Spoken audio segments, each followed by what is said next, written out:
하나님께서 오늘 우리에게 주시는 말씀은 사도행전 9장 1절로 5절까지입니다. 이성희 집사님이 하나님 말씀 봉독해 드립니다.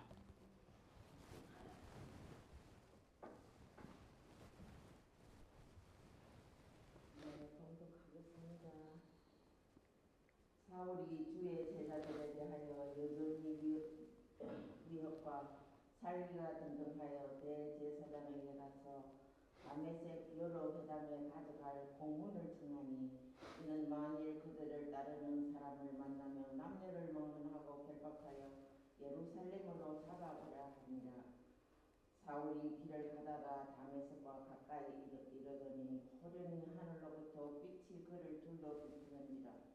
땅에 엎드려 들음에 소리가 있어 이르시되 사울아 사울아 너가 어찌하여 나를 박해하느냐 하시거늘 대답하되 주여 누구시니까 이르시되 나는 너가 박해하는 예수다. 하나님의 말씀입니다. 할렐루야. 오늘은 성령 강림절입니다.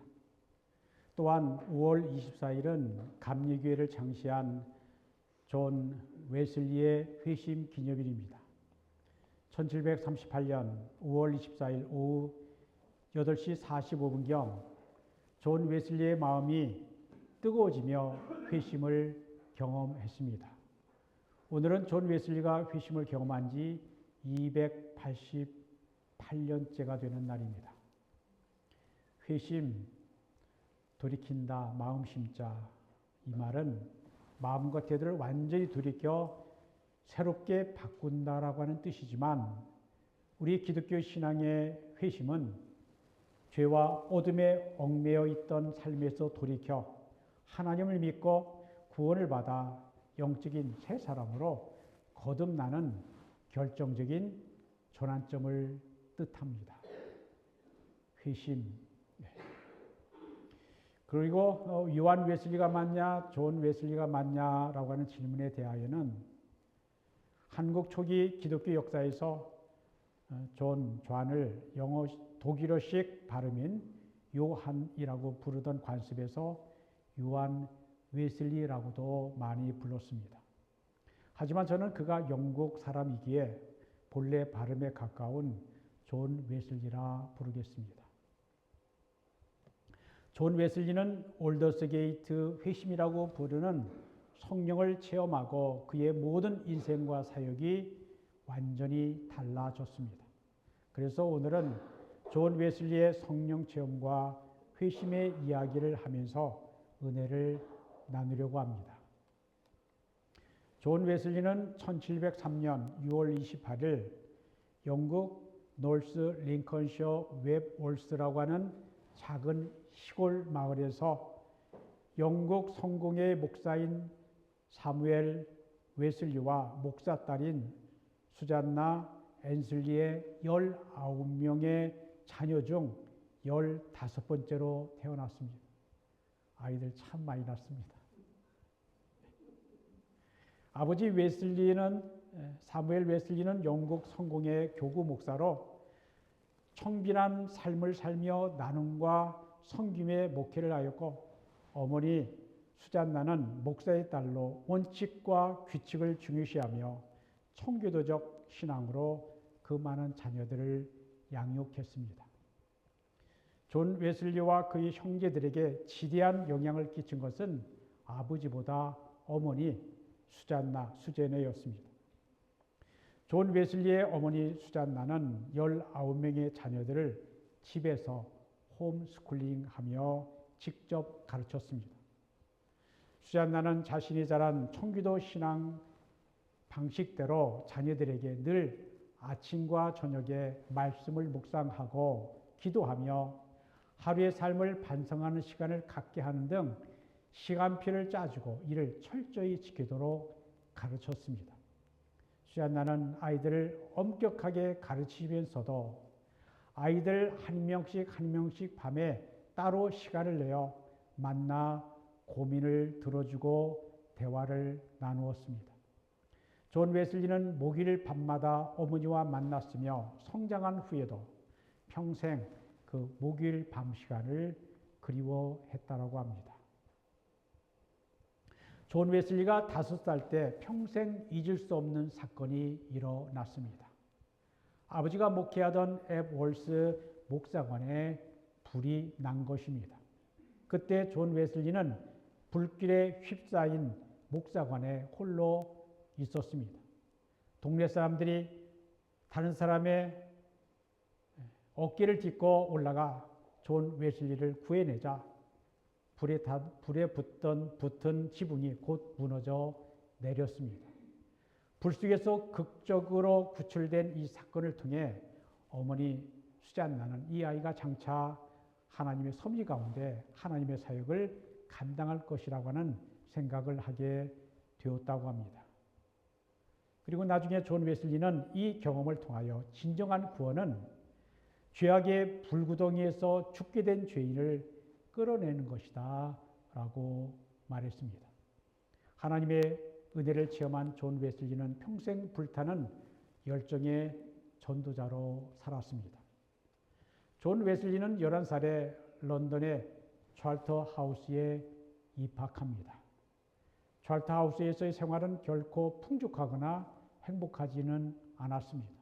왜냐하면 부유한 학생들이 가난한 시골교회 목사의 아들 존을 무시했기 때문입니다.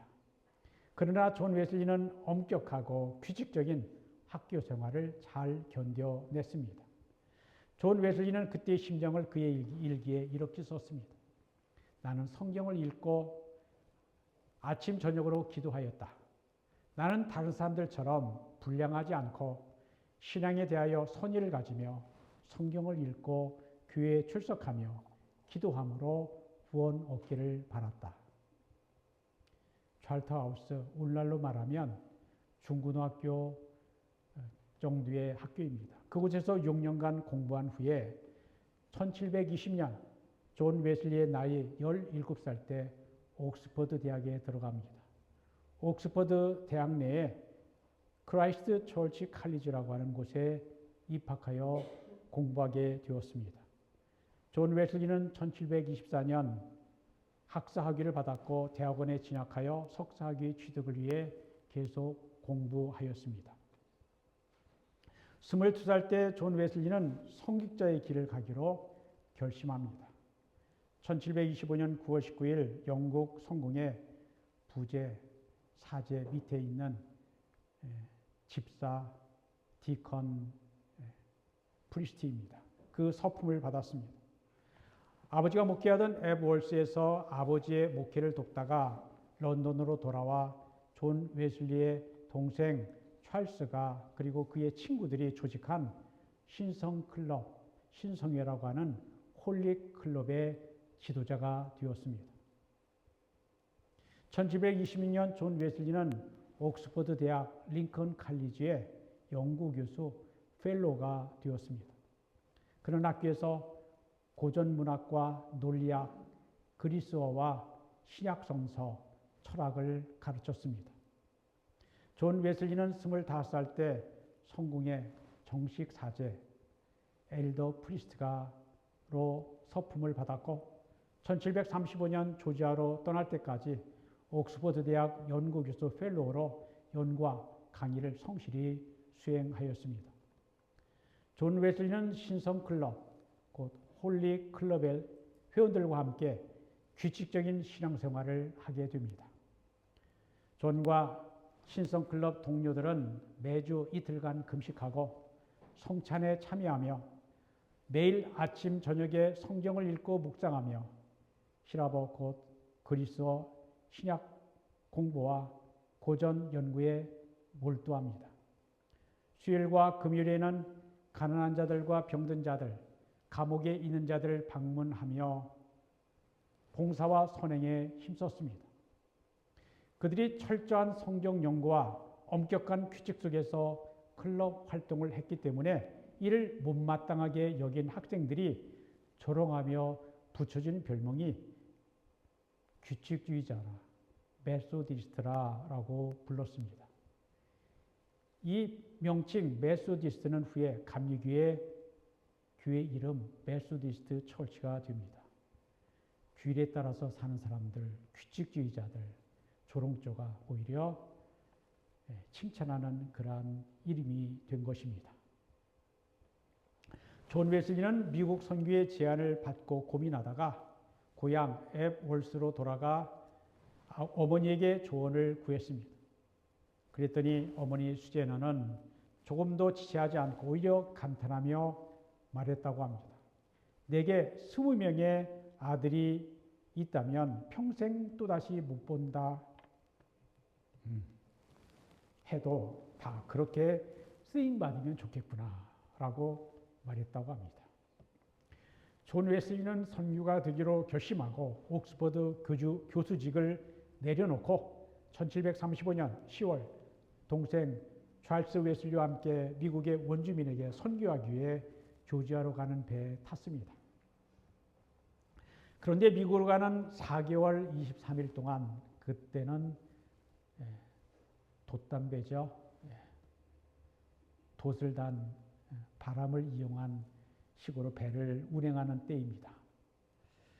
여러 차례 4개월이 넘는 동안 여러 차례 폭풍을 만났는데 존 웨슬리는 믿음이 없어서 두려움에 떨었습니다. 그런데 같은 배에 탔던 모라비안 교도들은 전혀 두려워하지 않고 찬송을 부르는 모습에 웨슬리는 크게 감동을 받았습니다. 폭풍이 지난 후 존 웨슬리가 모라비안 교인에게 물었습니다. 당신들은 폭풍이 두렵지 않았습니까? 그랬더니 그들이 대답합니다. 두렵지 않았고 오히려 하나님께 감사했습니다. 웨슬리는 자신에게 진정한 믿음이 없음을 깨달았지만 열심히 하면 선교에 성공하겠지라고 생각했습니다. 존 웨슬리는 조지아주의 서베나라고 발음하죠. 부지런히 그곳에서 선교에 노력했습니다. 그러나 웨슬리의 목회는 어려움을 겪었습니다. 이유는 웨슬리의 보수적인 목회 스타일 때문이었습니다. 존 웨슬리는 비국교도 곧 영국의 정식 성공의 교인이 아닌 자녀들에게 세례를 다시 베풀었습니다. 오늘날 어느 교단에서 하는 것과 비슷하죠. 그리고요, 세례 시에는 물에 3번 잠그게 하는 것을 고집하였습니다.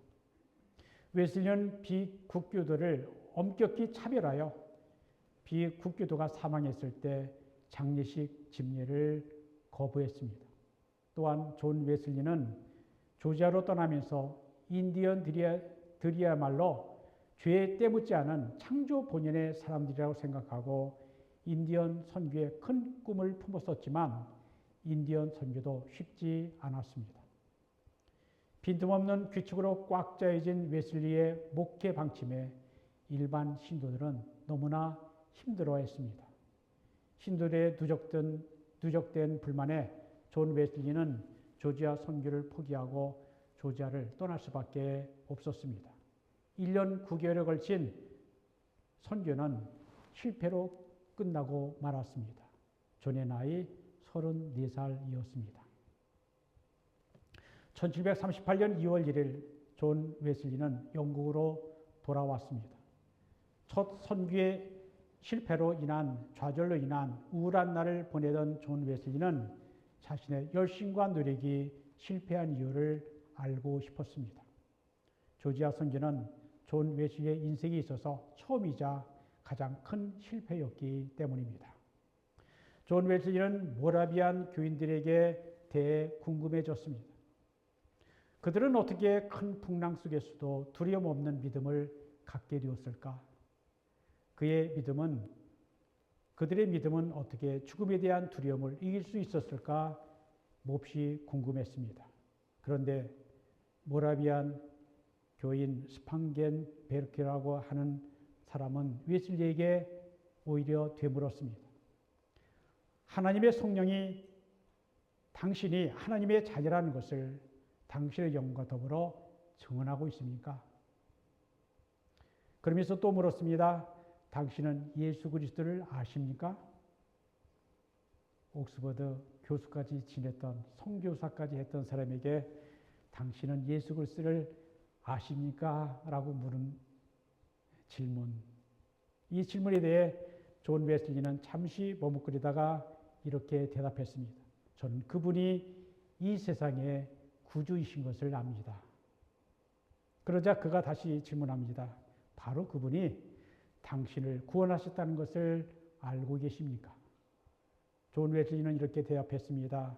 저는 그분이 저를 구원하기 위해 죽으셨기를 바랍니다. 미적지근한 대답입니다. 존 웨슬리는 이날의 대화에서 큰 충격을 받았고 자신의 일기에 이렇게 적었습니다. 질문을 받고 나는 의미 없이 내뱉었다. 웨슬리는 이 대화를 통해 자신이 하나님의 자녀라고 하는 확신을 갖고 있지 못했다는 것을 깨달았으며 모라비안 교들이 보였던 믿음의 확신에 감탄을 했습니다. 존 웨슬리는 자연스럽게 모라비안 교도들에 끌리게 되었고 믿음의 확신을 얻기까지 계속 교제를 나누었습니다. 그리고 마침내 1738년 5월 24일 저녁 존 웨슬리는 런던 올더스 게이트 거리에서 열렸던 독일 개신교 경건주의 공동체인 모라비안 교도들의 작은 기도 모임에 참석하게 되었습니다. 그곳에서 웨슬리는 진정한 회심을 경험합니다. 그는 그날 그의 일기에서 그날 일어난 일을 다음과 같이 기록했습니다. 그날 저녁 나는 올더스 게이트 가에 있는 한 모임에 별로 가고 싶은 마음이 없었으나 마지못해 참석했다. 어떤 사람이 루터의 로마서 추석 서문을 읽고 있었다. 8시 45분쯤 그리스도에 대한 믿음을 통하여 하나님께서 사람의 마음에 이루시는 변화를 서술하는 단락에서 나는 내 마음이 이상하게 뜨거워지는 것을 느꼈다. I felt my heart strangely warmed. 내가 진정으로 그리스도를 구원을 위해 오직 그리스도만 의지하고 있다고 느꼈다. 그리고 주께서 내 모든 죄를 없이 하였다는 확신이 생겼고 나 같은 자의 죄를 다 사하시고 죄와 죽음의 법에서 나를 구원하셨다는 확신이 내게 주어졌다. 그날 그 자리에서 영국 국교의 목사여 10년간 옥스퍼드 대학 교수였던 존 웨슬리의 가슴이 이상하게 따뜻해지면서 머리로만 알고 있던 내용이 마음에 확실하게 믿어지게 된 것입니다. 웨슬리는 그날 이후 구원의 확증이 행위에 의해서가 아니라 예수 그리스도를 믿는 믿음을 통한 하나님의 은혜라는 사실을 깨닫게 되었습니다. 그는 올더스 게이트 회심 사건 이전에 자신의 모습은 그리스도인이 아니었다라고 하는 솔직한 고백을 하기에 이릅니다. 모라비안 교인들에게는 있었지만 자신에게는 없었던 것. 아무리 열심히 해도 실패할 수밖에 없었던 바로 그 이유는 하나님의 능력을 알지 못하고 믿지 않았기 때문이었습니다. 그는 죄인을 구원하시는 것은 전적인 하나님의 은혜의 역사임을 알았습니다. 그날 이후로 그는 예수 그리스도께 그의 모든 죄악과 인생을 맡기게 되었습니다. 존 웨슬리 35살 때입니다. 그는 회심한 지 18일 만에 믿음으로 말미암는 구원, 영어의 설교 제목은 Salvation by Faith라고 하는 유명한 설교입니다. 이 유명한 설교는 사람이 어떻게 그리스도인이 되느냐라고 하는 복음의 본질과 회개를 촉구하는 설교였습니다. 사실 존 웨슬리는 회심하기 이전 오늘 우리들보다 훨씬 경건한 삶을 살았습니다. 그는 청교도적인 신앙을 이어가는 목회자의 아들로 태어나 어린 시절부터 매일 한두 시간씩 성경 읽고 기도했습니다. 주의를 엄숙히 거룩하게 지키고 말이나 행동에 단 한 번이라도 실수가 있을까 언제나 조심을 했습니다. 다만 문제는 그의 율법주의적인 태도가 문제였습니다. 그의 마음에는 진정한 평화가 없었고 구원에 대한 확신이 없었습니다. 그러다가 올더스게이트에서 회심을 체험하고 종의 믿음에서 아들의 믿음을 가지게 되었습니다. 성화를 이루기까지 거룩한 삶을 이루기 위해 개인적인 노력으로 그리고 율법적인 삶에 치중하던 존 웨슬리가 모라비안 교도들의 올더스게이트 집회에서 회심을 체험하게 된 것입니다. 구원이 개인의 노력의 대가로 얻어지는 것이 아니라 오직 믿음으로 얻는다는 것을 그는 깨닫게 되었습니다.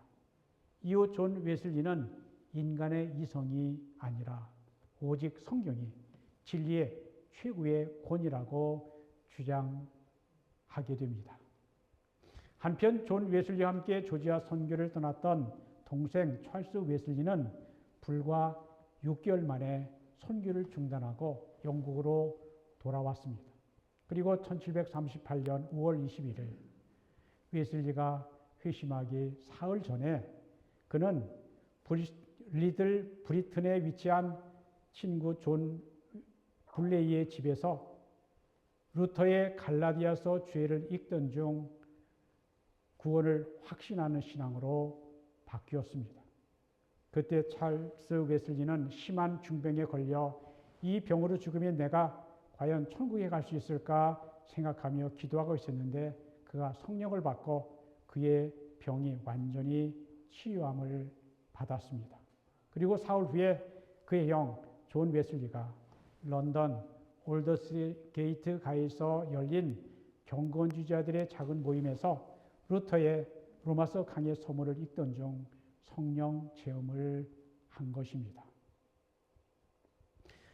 당시의 영국 교회는 도덕적으로나 영적으로 무능력했고 타락했습니다. 산업혁명의 악 영향으로 돈이 하나님의 자유를 빼앗았습니다. 돈이면 다 되는 세상이었습니다. 진리와 경건은 뒷전으로 밀려났습니다.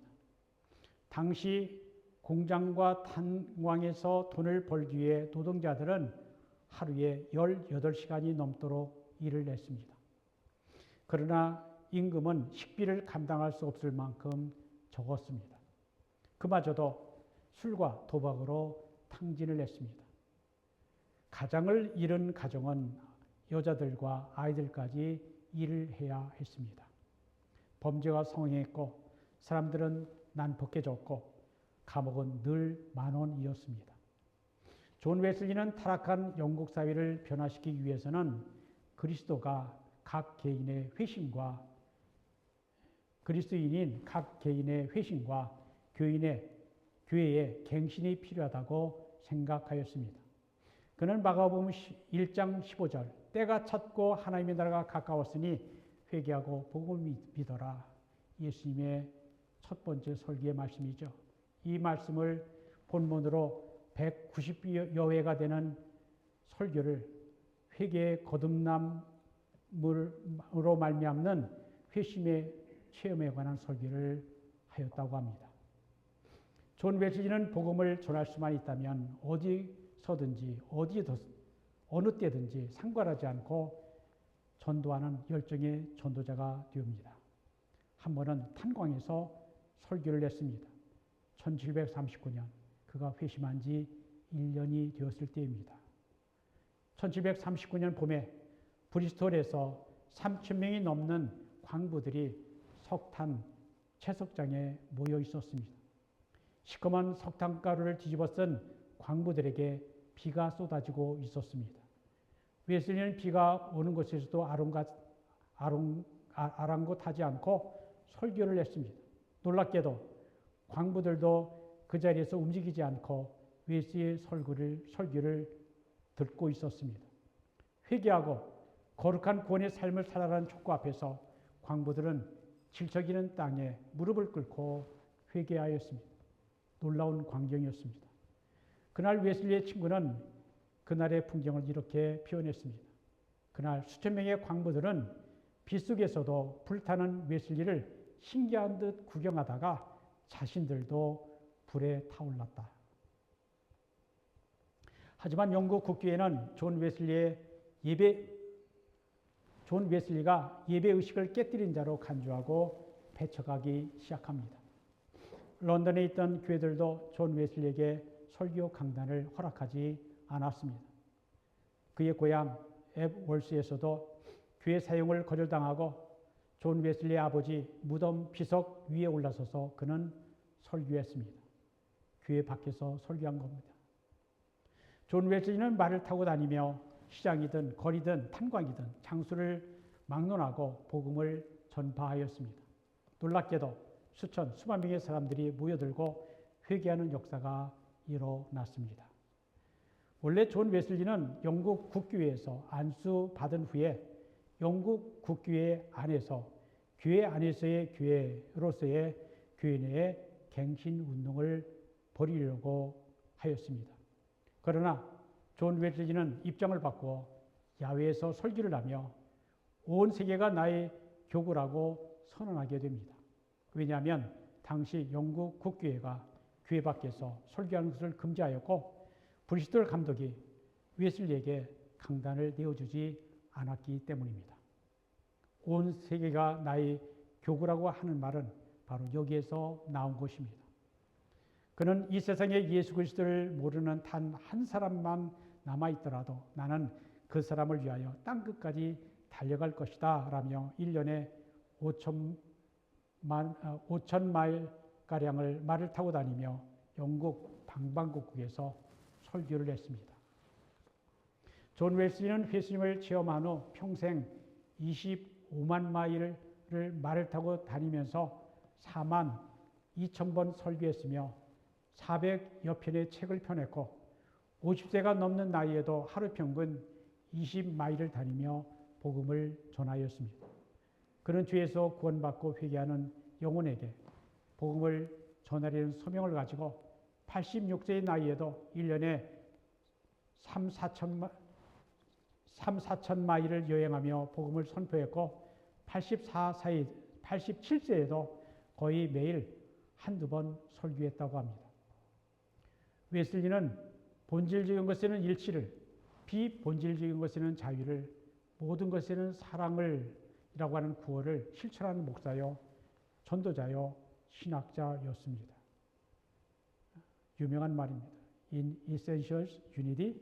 In non-essentials, liberty. In all things, charity라고 하는 구호입니다. 철저히 칭의와 성의, 곧 믿음으로 구원받는다, justification, 성화, sanctification, 이 칭의와 성화의 바탕을 둔 웨슬리의 설교는 당시 타락한 영국 사회를 변화시켰습니다. 그의 결혼 생활은 행복하지 못했고 그의 외모는 왜소했지만 그의 안에는 세상을 바꾸는 힘이 있었습니다.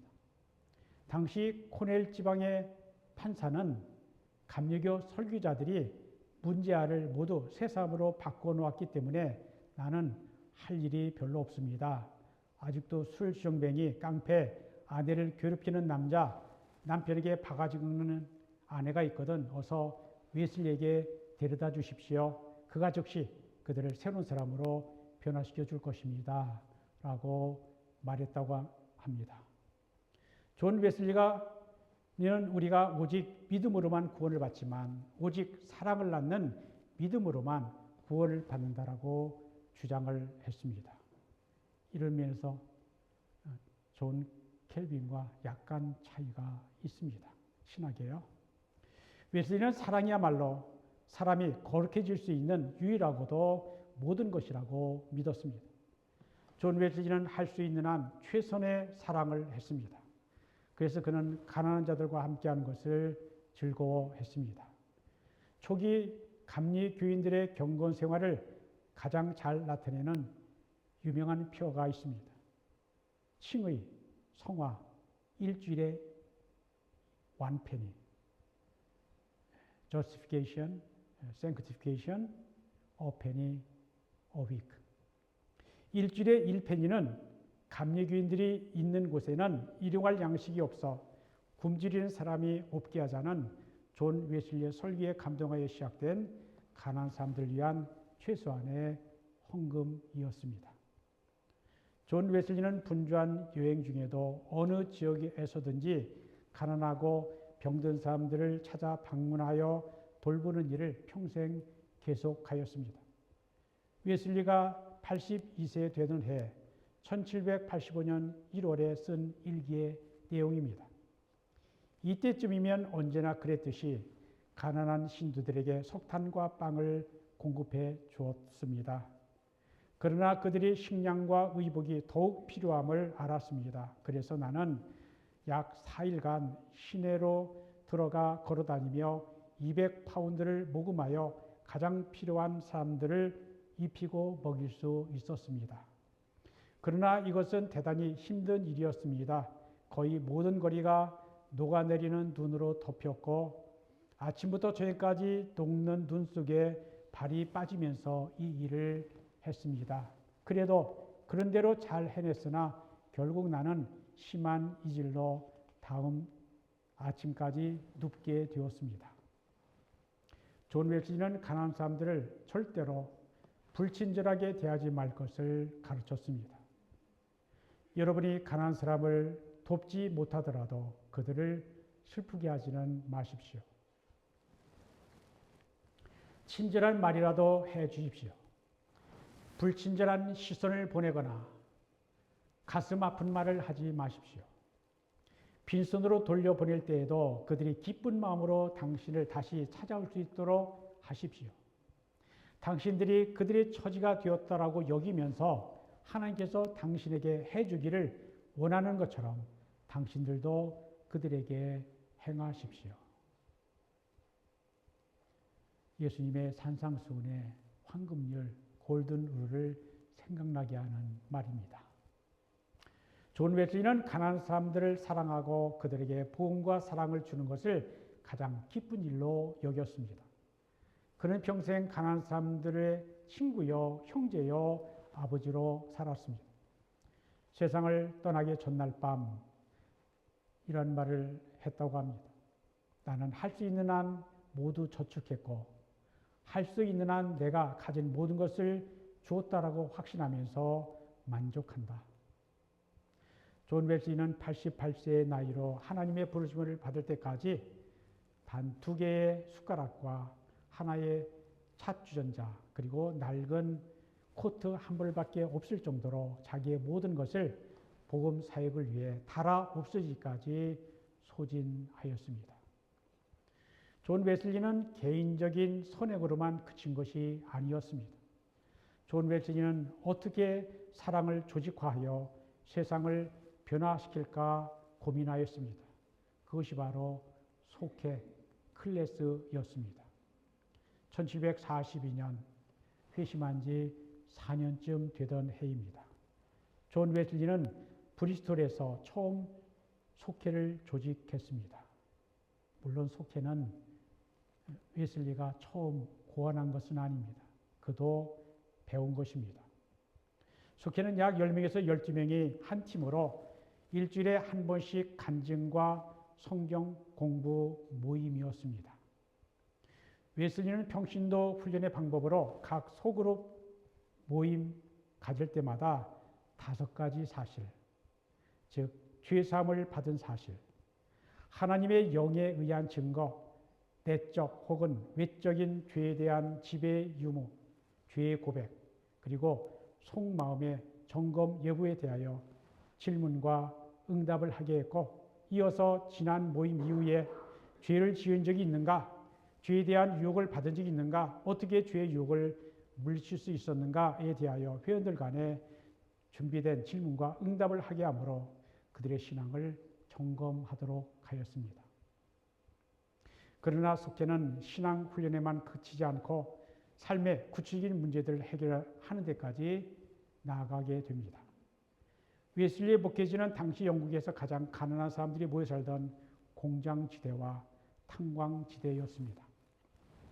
감리교인들은 너희를 가장 필요로 하는 사람들에게 가라는 웨슬리의 말에 따라 가장 가난하고 소외된 사람들을 찾아갔습니다. 그래서 초기 감리교회는 대부분 노동자 계층으로 구성된 공동체였습니다. 노동자들이 모인 속회에서 대두된 삶의 문제는 언제나 노동 현장과 관련이 되어 있었습니다. 임금을 받지 못하고 부당하게 해고당한 노동자들과 그의 동료들이 감리교인이었습니다. 사랑의 조직체였던 감리교 속회는 노동 문제에 적극적으로 개입하게 됩니다. 영국의 북부 산업지대의 초기 감리교인들은 노동조합 운동에 직접 참여하고 주도하게 됩니다. 단순히 노동자들을 돕는 수준이 아니라 노동자들의 자기들에게 초등교육을 시켜주고 글을 가르쳐 성경과 고전을 읽게 하고 경건한 삶의 태도를 가지도록 가르쳤습니다. 감리교 역사학자 가드는 영국 공교육의 출발은 감리교의 주일학교라고 주장을 하였습니다. 교육의 필요성은 성인들에게도 동일했습니다. 당시 어른들도 글을 읽지 못하는 자가 많았기 때문입니다. 감리교회는 평생 교육의 현장이었습니다. 성경을 가르쳐 성화를 훈련하는 감리교인들은 누구보다 성실했고 정직했습니다. 감리교인들은 노동자만이 아니라 고용주들도 좋아했습니다. 감리교회는 노동자와 고용주 양쪽에서 인정을 받았습니다. 고용주와 노동자들이 같은 교회 교인이거나 심지어 같은 속회원인 경우도 많았습니다. 파업이 벌어지면 감리교인들이 지도자가 되어 주도했습니다. 노사 양쪽의 신뢰를 함께 받은 사람들은 감리교회였기 때문입니다. 감리교인들이 노동운동을 이끌지 않는 곳에서는 파괴적인 폭력 투쟁이 일어났으나 감리교 노동운동가들은 기독교 방식과 태도로 문제를 해결하려고 노력하였기 때문입니다. 역사가들은 유럽에서 여러 나라에서 자주 일어났던 민중의 폭력적 혁명과 공산주의가 왜 영국에서는 일어나지 않았는가 의문을 갖고 연구하다가 그 해답을 18세기 그리고 19세기 초까지 웨슬리안 감리교 부흥운동에서 찾게 됩니다. 웨슬리안 복음운동이 당시 영국의 가난한 노동자 계급과 중산층에게 청교도적 경건주의의 실천을 통한 비폭력적 개혁의 수단을 가르쳐 민중의 폭력적 혁명을 피하게 했다는 것입니다. 존 웨슬리가 시작한 감리교회는 개인 회심으로 시작된 사랑의 힘을 속회로 조직하여 초창기부터 개인 구원과 사회 구원을 함께 이뤄나가는 교단이 된 것입니다. 1790년 10월 존 웨슬리는 수섹스주 윈첼시 교회 뜰에서 마지막 야외 설교를 하였습니다. 그날 설교의 제목은 만날 만할 때 주를 찾으며 가까이 계실 때 부르라라는 것이었습니다. 그날부터 그는 심한 고일을 나며 앓기 시작합니다. 그리고 1791년 3월 2일 존 웨슬리는 모든 것 중에서 가장 좋은 것은 하나님이 우리와 함께 계시는 것입니다. 라고 하는 마지막 말을 남기며 주님의 품으로 돌아갔습니다. 그의 나이 88세였습니다.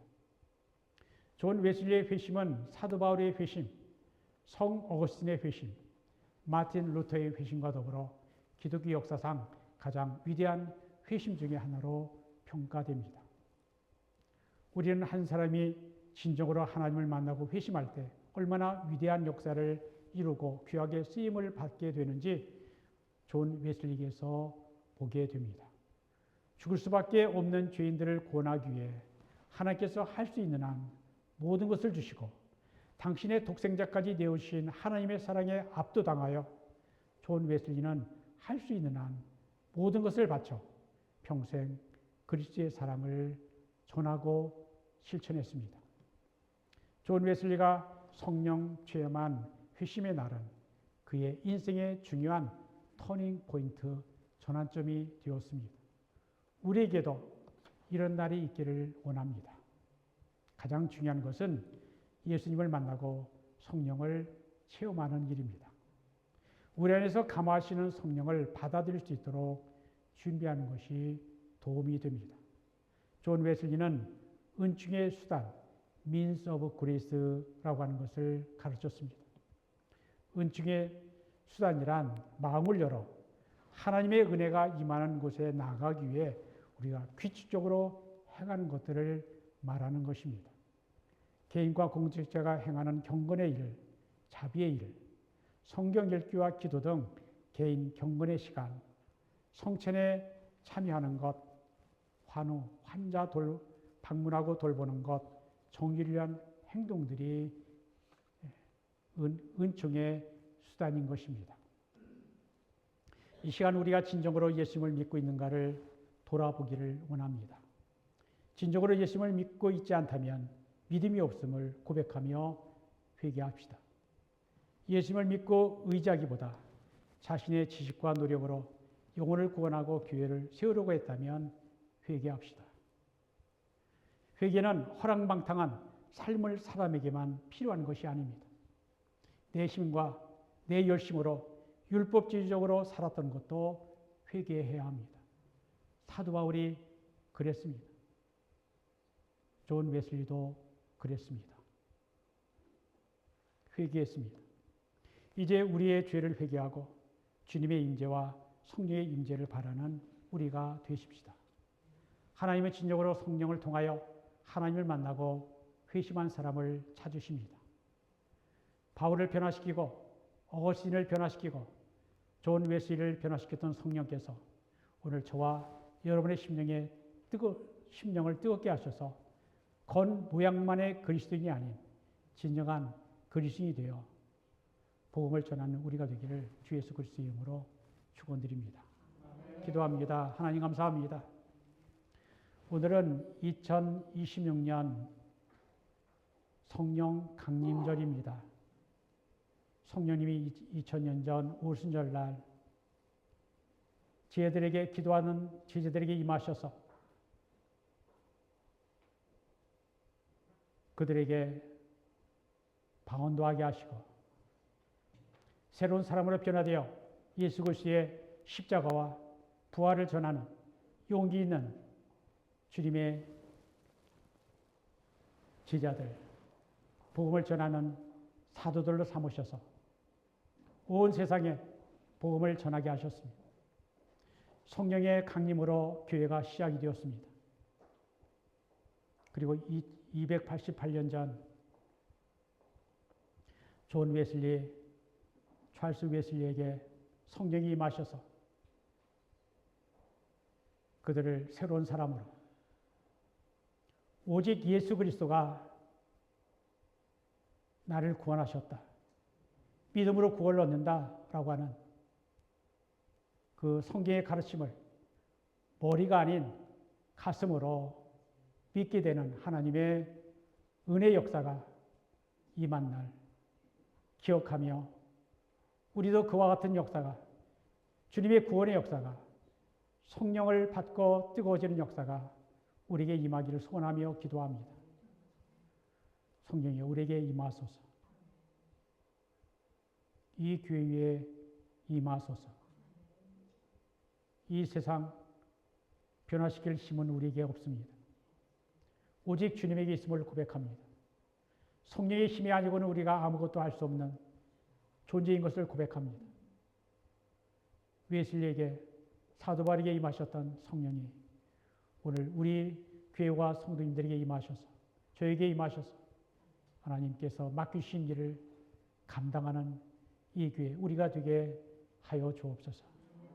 주님